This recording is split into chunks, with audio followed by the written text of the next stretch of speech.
Hello students, welcome to our YouTube channel Vipin coaching classes, जिसमें आप देखते हो आपके सब्जेक्ट्स और आपके चैप्टर्स और उससे जुड़े हुए questions and answer. Hello students, welcome to our YouTube channel Vipin coaching classes. तो आज की ये जो वीडियो है क्लास 8th के स्टूडेंट्स के लिए बनाई गई है। उनका ये जो चैप्टर है ज्योग्राफी का चैप्टर 5th, जिसका नाम है इंडस्ट्रीज़। तो चलिए अब हम इसको पढ़ते हैं। मैं आपको इसे समझाती जाऊंगी कि मैं ज़रूरी नहीं कि मैं आपको एक एक वर्ड बताऊं, मैं आपको नॉर्मली इसे बताती जाऊंगी कि इसमें क्या आपको बताया जा रहा है, और वीडियो के लास्ट में आपको क्वेश्चन आंसर भी मिल जाएंगे। तो आपको किसी और चीज़ की टेंशन लेने की ज़रूरत नहीं है और कहीं और जाने की ज़रूरत नहीं पड़ेगी। अगर आपको कुछ समझना है तो आप कमेंट बॉक्स में कमेंट करके पूछ सकते हैं, और हमारे वीडियो को लाइक करना और अपने दोस्तों के साथ शेयर करना। देखिए, इंडस्ट्रीज़ देखो, आपने जैसे कि देखा होगा, have you ever given a thoughts to the facts that the notebook you use for writing has come to you after long process of manufacturing। यानी कि जो आपके पास नोटबुक होती है जिसमें आप लिखते हो, तो आपने कभी सोचा है कि उसमें कितना लंबा प्रोसेस होता है जब जाके वो आप तक पहुंचती है। तो जैसे हम देखते हैं क्या it started its life as part of a tree. यानी कि अगर बात करें तो कागज़ कहाँ से बनता है? ट्री से बनता है ना। इट वॉज कट डाउन, है ना, उसको काटा जाता है, फिर वो ट्रांसपोर्ट होता है, उसमें से पल्प निकालते हैं, पल्प मीन से यानी कि लुगदी निकालते हैं।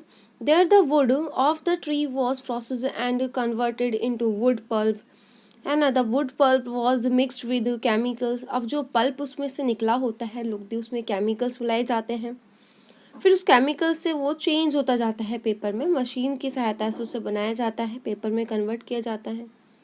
अब जब ये पेपर बन जाते हैं तो क्या करते हैं, इनमें इंक वगैरह से इसमें जो भी लिखना चाहे लिखा जाता है, पेंट किया जाता है, प्रिंट किया जाता है। देन उसके बाद the page were then bounded in the form of notebooks. यानी कि जब पेज तैयार हो जाते हैं तो उनको नोटबुक्स में बना दिया जाता है, ठीक है। Packed and send to the markets, और मार्केट्स में भेज दिया जाता है और सेलिंग की जाती है। तो देखिए, जैसे कि आपको पता ही है कि कागज़ कहाँ से बनता है? पेड़ से बनता है। तो इसमें सारा आपको प्रोसेस बता दिया कि भाई लुगदी जो निकलती है पेड़ से, यानी कि जो पल्प निकलता है, उसमें कुछ केमिकल्स मिलाए जाते हैं, फिर मशीनों की सहायता से पेज बनाया जाता है, फिर केमिकल्स जो होते हैं प्रिंट किया जाता है, उसमें जो भी प्रिंट करना हो, और फिर देन उसके बाद लास्ट में उन पेजेस को वाइंड कर दिया जाता है, यानी कि कॉपी में बना दिया जाता है, और फिर बेचने के लिए मार्केट में आ जाते हैं ये। अब देखो, सेकेंडरी एक्टिविटीज़ और manufacturing change raw material into products of more value to people. यानी कि सेकेंडरी एक्टिविटीज़ में आ जाता है आपको, जैसे कि आपने फर्स्ट में देखा है प्राइमरी सेक्टर जैसे होता है, तो उसमें आपको पता है कि उसमें सारा हमारा फिशिंग वगैरह आ गया, और फिशरी हो गया, और जो जानवरों को पालते हैं ये सब उसमें आ जाता है, और खेती बाड़ी आ जाता है जहाँ से आपको कच्चा माल मिलता है। तो देखिए, सेकेंडरी एक्टिविटीज़ यानी कि जो मैन्युफैक्चरिंग में क्या हो रहा है, ये जो आपको कच्चा माल मिल रहा है उसको क्या करते हैं, अब उसमें चेंज करते हैं और कुछ ऐसा प्रोडक्ट बनाते हैं जो ज़्यादा वैल्यूबल होता है। समझ रहे हो? As you have seen, pulp was change into paper and paper into a notebook. जैसे आपने देखा, ये जो पल्प है किस में चेंज हो जाता है? पेपर में। और ये जो पेपर है किस में चेंज हो रहा है? नोटबुक में। तो आप देख रहे हो, पल्प क्या था उस टाइम पे? कच्चा मटेरियल था, रॉ मटेरियल था।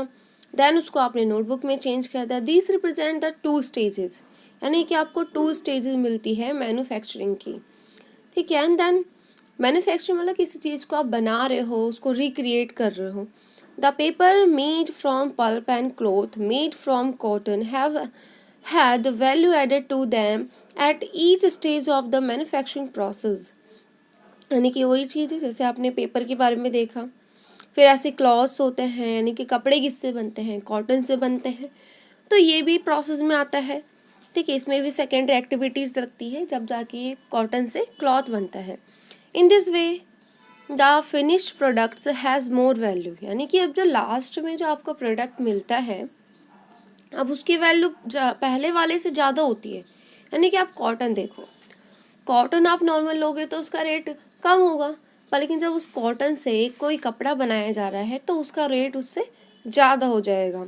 तो आप लोग समझ पा रहे हो। And utility then the raw material that is it made from. अब देखो, इंडस्ट्री की बात करते हैं तो refers to an economic activity, यानी कि इंडस्ट्री यानी कि उद्योग, ये क्या होता है, एक इकोनॉमिक एक्टिविटी होती है, यानी कि आर्थिक गतिविधि। इसमें क्या होता है, that is concern with the production of good, यानी कि इसमें जो सामान होता है, माल होता है, उसका प्रोडक्शन होता है, यानी बनाया जाता है। ठीक है, मिनरल्स वगैरह होते हैं, उनका शुद्धिकरण, उन्हें साफ़ करना, निकालना। ठीक है, और फिर उसको सर्विसेज वगैरह आ जाती हैं इसमें बहुत सी। This we have iron and steel industry, यानी कि आपने देखा आयरन स्टील इंडस्ट्री हो गई, इसमें बहुत सा सामान बनाया जाता है। कोल माइनिंग, यानी कि इसमें क्या होता है, कोयला वगैरह निकाला जाता है, फिर उसका क्या करते हैं, निष्कर्षण, मतलब एग्जैक्शन का मतलब एक तरह से उसे साफ़ करना, केमिकल्स उसमें से अलग करा जाता है। टूरिज्म इंडस्ट्री में क्या होता है, एक तरह से सर्विसेज वगैरह दी जाती है लोगों को। अब देखो क्लासिफिकेशन ऑफ इंडस्ट्रीज़ की बात करते हैं। तो देखिए, industries can be classify on the basis of raw material, size and ownership, यानी कि आप तो एक उसको मटेरियल के हिसाब से क्लासीफाई करते हो।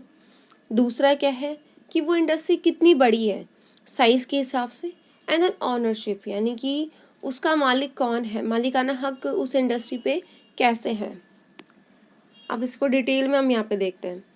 देखो, रॉ मटेरियल इंडस्ट्री में B agro based, minerals based, marine waste and forest waste depending on the type of raw materials। अब देखो, जो रॉ मटेरियल्स इंडस्ट्रीज में क्या होगा भाई, उसमें कच्चा माल आपको चाहिए।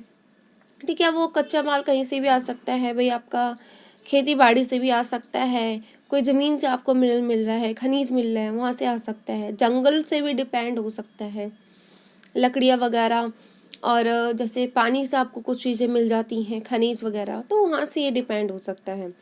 एग्रो वेस्ट इंडस्ट्रीज़ यूज़, अब देखो एग्रो वेस्ट इंडस्ट्रीज़ में क्या हो रहा है, प्लांट और जो एनिमल से जो चीज़ें मिल रही हैं, प्रोडक्ट्स जो मिल रहे हैं, तो वो वहाँ से कच्चा माल लेते हैं। जैसे कि आप फूड प्रोसेसिंग, वेजिटेबल ऑयल हो गया, cotton textile, dairy products and leather industries are example of agro waste industries. ठीक है, इसके एग्जांपल्स भी आपको दे दिए। अब मिनरल वेस्ट इंडस्ट्रीज़ क्या होती हैं, इसमें प्राइमरी इंडस्ट्रीज़ भी आप बोल सकते हो, दैट यूज़ मिनरल्स और एज देयर रॉ मटेरियल्स, यानी कि जो भी आपको मिनरल मिल रहे हैं, खनिज कुछ भी हो सकता है जो ज़मीन से आपको प्राप्त होता है। खनिज में आपको कुछ कोई भी चीज़ आ गया, मटेरियल वगैरह, संगमरमर हो गया आपका, कोयला हो गया, सोना चांदी, कुछ भी। ठीक है, अब ये सब कच्चे माल के रूप में हो गए। अब iron made from iron ore is the product of mineral waste industry. अब आयरन की बात करें तो आयरन तो आपको पता है, यानी कि लोहा बहुत सी इंडस्ट्रीज़ में कच्चे माल के रूप में इस्तेमाल किया जाता है। और मैक्सिमम कोई भी चीज़ ले लो, जैसे मशीनें हो गई, गाड़ियाँ हो गई, एयरप्लेन्स हो गए, कहीं ना कहीं आयरन का यूज़ होता ही है। This is use as raw material for the manufacture of a number of other products such as heavy machinery, building materials and railway coaches। यानी कि वही बता रखा है कि भाई आयरन का आप बता रहे हो कि बहुत बड़े नंबर पे इसका यूज़ भी होता है, प्रोडक्ट्स वगैरह लिए जाते हैं। ठीक है, और ज़्यादातर मशीन वगैरह जो होती हैं, हैवी मशीन, उसमें हो गया, बिल्डिंग मटेरियल्स हो गया, रेलवे कोचेज़ हो गए, वहाँ पे इनका यूज़ होता है। मरीन वेस्ट इंडस्ट्रीज़ कौन सी होती हैं, use products from the sea and ocean as raw materials industries, यानी कि इसमें क्या होता है, जो आपको समुद्र से चीज़ें मिल रही हैं उस मटेरियल का आप यूज़ करते हो। इसमें बहुत सी चीज़ें आ जाती हैं, जैसे फूड वगैरह भी हो जाता है, यानी कि जैसे कि समुद्री जो जीव होते हैं उनमें से खाना वगैरह जो बनाते हैं, फ़िश ऑयल हो गया, ये इसके एग्जाम्पल हो गए। फॉरेस्ट वेज में क्या आ जाता है, यूटिलाइज फॉरेस्ट प्रोडक्ट्स, यानी कि जो आपको जंगलों से जो चीज़ें मिल रही हैं उसको कच्चे माल के रूप में इस्तेमाल किया जाता है, फिर उससे नई नई चीज़ें बनाई जाती हैं, जैसे पेपर हो गया, फार्मास्यूटिकल्स फार्मास्यूटिकल्स हो गया, यानी कि इसमें दवाइयाँ वगैरह हो गई, फर्नीचर्स हो गया, बिल्डिंग्स हो गई, ये सब चीज़ें आपके किस में आ गए, ये आपके फॉरेस्ट वेस्ट हो गए। ठीक है, तो यानी कि आपने ये सब देख लिया डिटेल में कि रॉ मटेरियल्स आपको कहाँ कहाँ से मिलता है। रॉ मटेरियल मतलब कच्चा माल। अब देखो साइज़ के हिसाब से देखो, it refers to the amount of capital invest, number of people employed and the volume of production. ठीक है। इसमें बहुत से लोग इसमें एम्प्लॉय के रूप में काम भी करते हैं, ये साइज़ पे भी डिपेंड होता है। Industries can be classified into small scale, large scale industries, यानी कि आप याद रखना, अब साइज़ के हिसाब से एक तो स्मॉल स्केल हो गई और दूसरा हो गया लार्ज स्केल। स्मॉल तो आपको समझ आ रहा है ना कि जो छोटे लेवल पे, लार्ज मतलब जो बड़े लेवल पे हो गया। अब देखो, कॉटेज और household industries are a type of small scale, यानी कि जो जैसे कि गांव वगैरह में जो लोग करते हैं घरेलू काम जैसे होते हैं, ये स्मॉल स्केल पे हो गए, जिसमें छोटी छोटी चीज़ें बनाई जाती हैं और ज़्यादातर ये मोस्टली हाथों से बनाई जाती हैं। इसमें मूर्तियाँ वगैरह भी हो सकती हैं, कोई हाथ से बनाने वाली चीज़ें जैसे कि मिट्टी के बर्तन जो होते हैं। देखो जैसे कि जो बकेट वेविंग मतलब जो टोकरियाँ वगैरह बनाई जाती हैं। पोट्री मतलब हो गया जैसे कि कोई मटके वगैरह बनाना। अदर हैंडीक्राफ्ट यानी कि जो हाथों से बनाने वाली चीज़ें हो गई, ये सब इस किस में आ गए, कॉटेज इंडस्ट्री में। Small scale industries use lesser amount of capital and technology as compare to large scale industries. अब देखो, स्मॉल स्केल पे है तो जिस बिजनेस में पैसा भी कम लग रहा है, ठीक है, और टेक्नोलॉजी की भी इतनी भी ज़रूरत नहीं पड़ रही है, that produce large volumes of products, और इसमें बहुत बड़ी मात्रा में प्रोडक्ट्स भी लिए जा रहे हैं। इन्वेस्टमेंट की बात करें तो investment of capital is higher and the technology use is superior in large scale industries.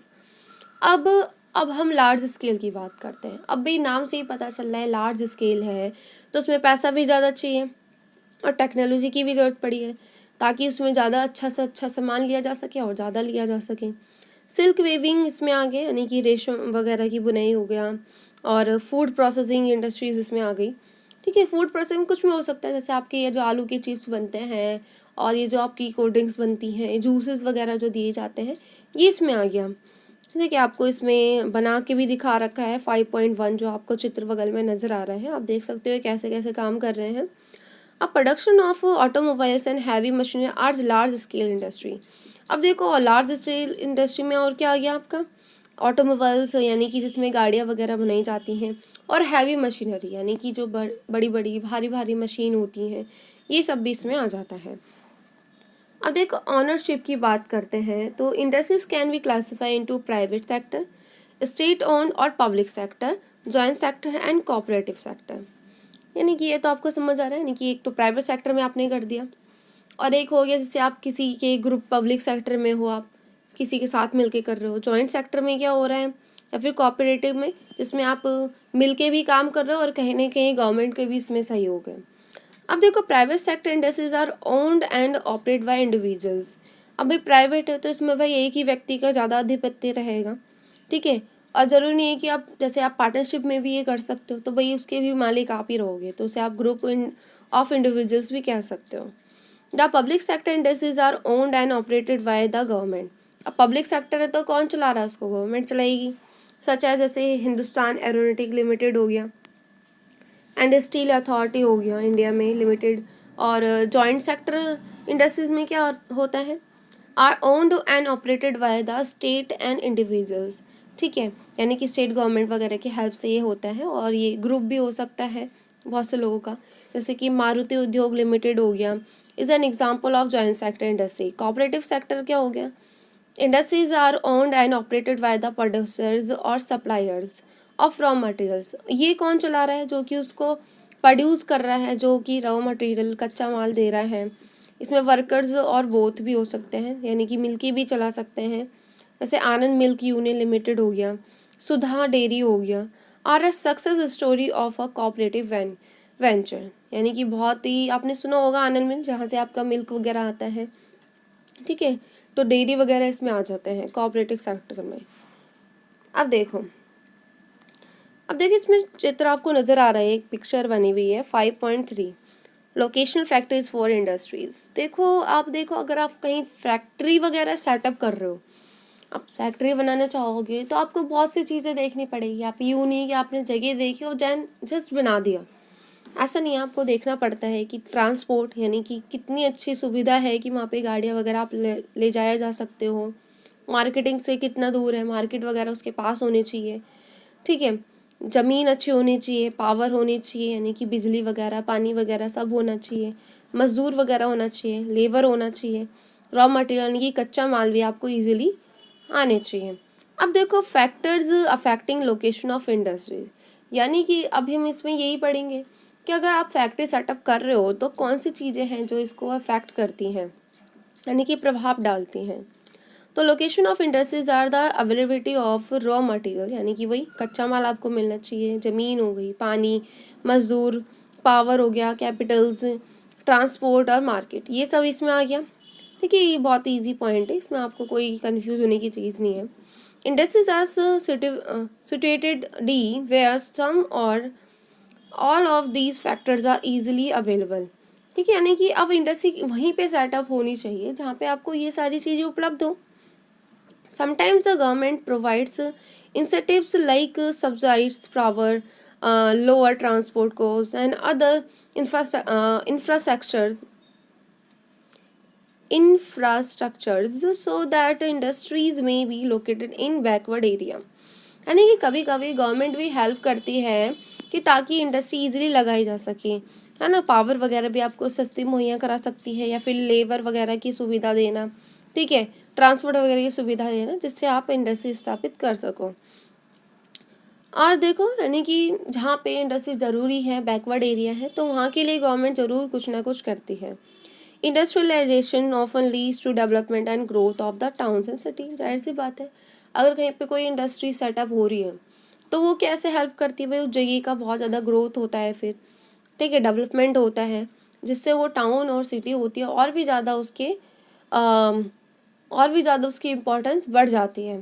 तो आप लोग समझ पा रहे हो। अब देखो इंडस्ट्रियल सिस्टम की बात करते हैं, तो an industrial system consist of input, process and output. The inputs are the raw materials, labours and cost of land, transport, power and other infrastructure.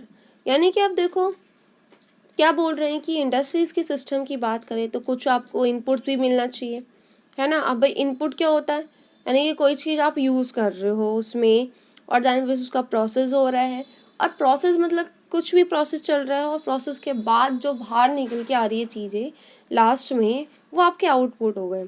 Input में जैसे कि वही कच्चा माल, मजदूर, कितना पैसा खर्च हो रहा है आपका, ट्रांसपोर्ट हो गया, पावर हो गई, ठीक है, और भी बहुत सी चीज़ें जो आपको ज़रूरत हो। द प्रोसेस इंक्लूड, अब देखो प्रोसेस में क्या हो सकता है, बहुत सी चीज़ें, वाइड रेंज ऑफ एक्टिविटी, बहुत बड़ी बड़ी एक्टिविटीज़ इसमें हो सकती हैं। जैसे ये कि कच्चे माल को आप रॉ मटेरियल को कन्वर्ट कर रहे हो फिनिश्ड और अच्छे प्रोडक्ट में।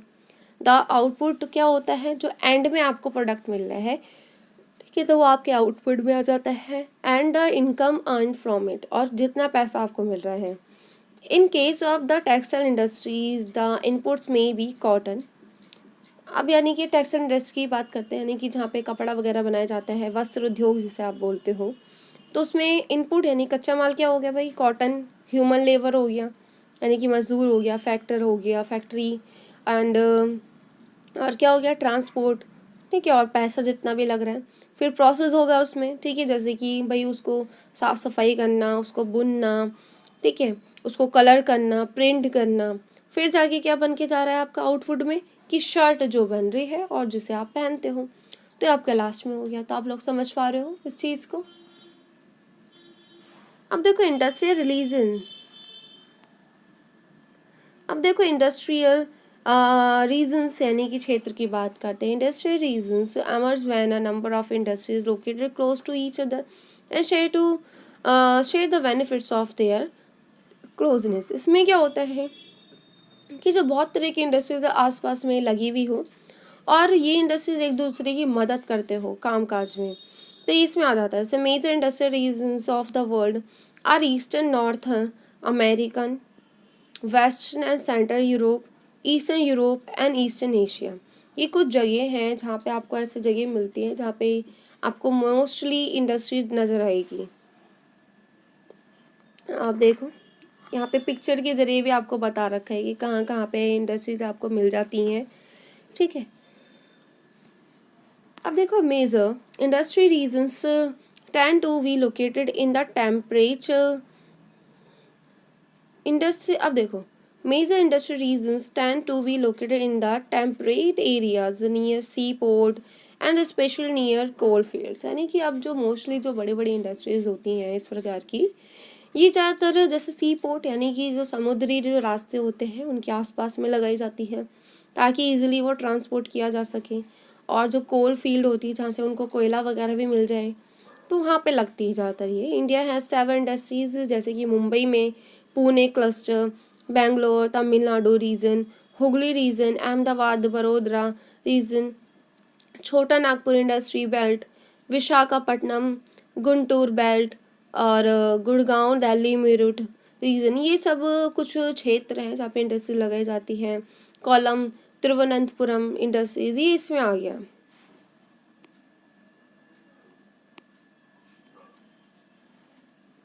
अब देखो एक डिजास्टर यानी कि एक आपदा की बात इसमें बता रखी है कि कब हुई थी। कि देखो इनमें सबसे बहुत बुरी घटनाओं में से एक है ये कि one of the worst industrial disaster of all time ओकर इन भोपाल। देखो भोपाल में हुआ था, ये याद रखना, ये आपकी बड़ी क्लासेस में भी आता है। तो मैं आपको अभी बता देती हूँ, तो थोड़ा सा पॉइंट याद रखना है ताकि आपको स्टोरी पता रहे। कि देखो ये 3 दिसंबर आपको हुआ था 1984 को, और लगभग ये 12:30 बजे करीबन हुआ था रात के। तो इसमें क्या था, इट वॉज टेक्नोलॉजी एक्सीडेंट, यानी कि टेक्नोलॉजी के लेकर एक्सीडेंट था इसमें। और जो इनका जहाँ पे एक गैस थी इनमें जिसका नाम है मिथाइल आइसोसाइनेट, जो इस फैक्ट्री में यूज़ होती थी। तो जो उसका ड्रम था वो कहीं ना कहीं लीक कर रहा था रात के वक्त में, gas along with hydrogen cyanide and other reactions products. वो क्या हो गए, जैसे ये सारी गैसेस हैं आपस में लीक कर रही थी जिस वजह से इनमें रिएक्शन हुआ। अभी क्या था, फैक्ट्री ऑफ यूनियन कार्बाइड इसका नाम है, फैक्ट्री का यूनियन कार्बाइड। अब the official that toll was, अब जिस वजह से मैं आपको बताती हूँ खुद से कि देखो इसमें क्या था कि ये जो मिथाइल आइसोसाइनेट के आपने सुना कि रात के वक्त में ये गैस कहीं ना कहीं रिसाव इसका हो रहा था। अब भाई रात के वक्त में तो सब लोग सोए रहते हैं, तो जिस जगह पे ये फैक्ट्री सेटअप थी भोपाल में, तो रिस के पूरे क्षेत्र में फैल गई। और जब लोग सुबह उठे तो उसमें से कोई उठ ही नहीं पाया क्योंकि उनकी डेथ हो चुकी थी।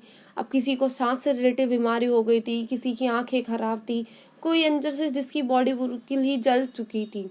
मतलब इतनी खतरनाक थी ये गैस जिसका प्रभाव बहुत बुरा था। और ऐसा कहा जाता है कि आज के टाइम पर भी इस गैस का प्रभाव देखने को मिलता है क्योंकि उनके जेनेसिस में इसका प्रभाव है। और वहाँ पे आज भी बच्चे अपंग और अपाहिज पैदा होते हैं। तो ये आप समझ सकते हो कि कितना ज़्यादा खतरनाक था ये। उस टाइम पे 3598 के करीबन लोगों की मृत्यु हुई, ठीक है, जब अंदाज़ा लगाया गया। थाउजेंड्स हु सर्वाइव्ड, अब देखो बहुत से लोग जो जिंदा बच गए तो उनमें बहुत से फिर भी वो कहीं ना कहीं परेशान ही थे। जैसे भाई अंधापन, ब्लाइंडनेस उनमें आया, ठीक है, कोई ना कोई उनकी बॉडी के पार्ट जो था ख़राब हो चुका था, ठीक है, बहुत से डिसऑर्डर्स उनको झेलने पड़े। तो आप लोग समझ सकते हो ये कितना ज़्यादा खतरनाक था। अब देखो आगे बताएं। In another incidents on 23 December 2005 की है due to the gas well blowout in Gaoqiao, चोंगिंग, China. देखो ये चाइना की कहानी है, ठीक है, 23 दिसंबर 2005 की। तो इसमें करीबन 243 लोगों की मृत्यु हुई और 9000 के करीबन लोग जो थे इंजर हुए, यानी कि चोटें आई उनको। एंड 64,000 के करीबन लोग जो थे आइसोलेट करे गए, यानी कि उनको भाई क्या वो भरते हुए। Many people died because they were unable to run after the explosion. अब भाई बहुत से लोग इसमें मारे गए थे क्योंकि भाई क्या रीज़न था, क्योंकि वो इससे भाग नहीं सकते थे। Those who could not escape, जो नहीं भाग पाए भाई उन्होंने, उनकी आंखें वगैरह जल गई, बेचारों की स्किन जल गई, लंग्स वगैरह जल गए। किसकी वजह से, उस गैसेस की वजह से। तो देखिए हमारी ये जो वीडियो है यहीं तक थी। वीडियो ज़्यादा लंबी हो रही थी इसीलिए हम इसको वीडियो को बांट दिया है पार्ट 1 और पार्ट 2 में। तो देखिए ये पार्ट 1 था जिसमें हमने आपको हाफ चैप्टर पढ़ाया और इसका सेकंड पार्ट भी आपको हमारे ही चैनल पे मिल जाएगा। और देन उसके बाद आपको क्वेश्चन आंसर मिल जाएंगे, तो आप सेकंड पार्ट भी ज़रूर देखना। Thank you students. I hope कि आपको ये वीडियो ज़रूर पसंद आई होगी। आप इसे ज़्यादा से ज़्यादा अपने दोस्तों में शेयर करना। अगर आप वीडियो को दोबारा से देखना चाहते हो तो इसे दोबारा से देखना। और हमारे YouTube channel Vipin coaching classes को आप ज़रूर सब्सक्राइब करना। और कमेंट बॉक्स में आप कमेंट ज़रूर करना कि आपको वीडियो कैसी लगी हो। और अगर आपको कुछ स्पेशल वीडियोज़ और चाहिए तो आप इसके लिए भी कमेंट कर सकते हो। और हमारी इस वीडियो को ज़रूर लाइक करना। Thank you students.